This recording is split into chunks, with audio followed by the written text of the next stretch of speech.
అందరికీ నమస్కారం. భారత రాజ్యాంగ దినోత్సవ శుభాకాంక్షలు. The constitution of India, the supreme law of the land 1949 November 26న అడాప్ట్ చేసుకున్నాం. అందుకే ప్రతి సంవత్సరం నవంబర్ 26 కాన్స్టిట్యూషన్ డేగా సెలబ్రేట్ చేసుకుంటాం. అడాప్ట్ చేసుకున్న తర్వాత 1950 జనవరి 26 కాన్స్టిట్యూషన్ అమల్లోకి వచ్చింది. కాబట్టి ప్రతి సంవత్సరం జనవరి 26 రిపబ్లిక్ డేగా సెలబ్రేట్ చేసుకుంటాం. Constitution is a document. అందులో first page preamble, the soul of the constitution. Next 22 పార్ట్స్లో 395 ఆర్టికల్స్ ఉంటాయి.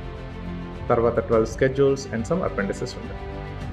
మన దేశం పేరేంటి, మనకి ఏమేమి టెరిటరీస్ ఉన్నాయి, ఇండియన్ సిటిజన్ అంటే ఎవరు, వాళ్ళకు ఉండే హక్కులేంటి, బాధ్యతలేంటి, ప్రభుత్వ నిర్మాణం ఎలా ఉండాలి, పరిపాలన ఎలా జరగాలి, న్యాయ వ్యవస్థ ఎలా పనిచేస్తుంది, ఇలాంటి ఎన్నో విషయాలు మనం కాన్స్టిట్యూషన్లో ఉన్నట్టు ఫాలో అవుతాం. ఈ మధ్య నేను చాలా విన్నాను, కాన్స్టిట్యూషన్లో లేనివి కూడా ఉన్నాయి అంటూ చాలా కాన్ఫిడెంట్గా చెప్పి ప్రజలను మిస్లీడ్ చేస్తున్నారు. కాన్స్టిట్యూషన్లో ఇలా రాసి ఉంది అని ఎవరైనా చెప్పే వెంటనే నమ్మకండి.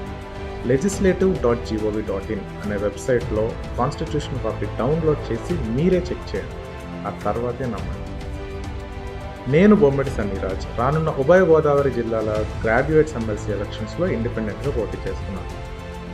ఇంజనీరింగ్ అయ్యాక సివిల్స్ కోచింగ్కి వెళ్ళే వరకు నాకు కాన్స్టిట్యూషన్లో ఏముంటాయి, సిటిజన్స్గా మనకున్న రైట్స్ ఏంటి, మనకున్న రెస్పాన్సిబిలిటీస్ ఏంటి, 3 టైర్ గవర్నమెంట్ అంటే ఏంటి, so central government, state government, local bodies అసలు ఎలా పనిచేస్తాయి, అవేమీ తెలియకుండా 20 ఏళ్ళు ఎలా గడిచిపోయాయా అనిపించాయి.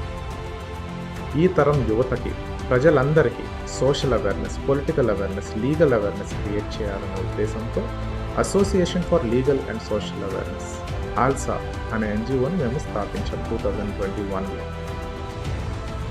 నేను ఎమ్మెల్సీగా గెలిచిన తర్వాత అడ్వకేట్స్, యాక్టివిస్ట్స్ అండ్ ఎక్స్పర్ట్స్తో ఆల్సా ట్రైనింగ్ సెంటర్స్ని ప్రతి జిల్లాలోనూ ప్రతి ఊర్లోనూ స్థాపించి కామన్ మ్యాన్ని ఎంపవర్ చేసి అసలైన ప్రజాస్వామ్యాన్ని నిర్మించే ప్రయత్నం చేస్తాం.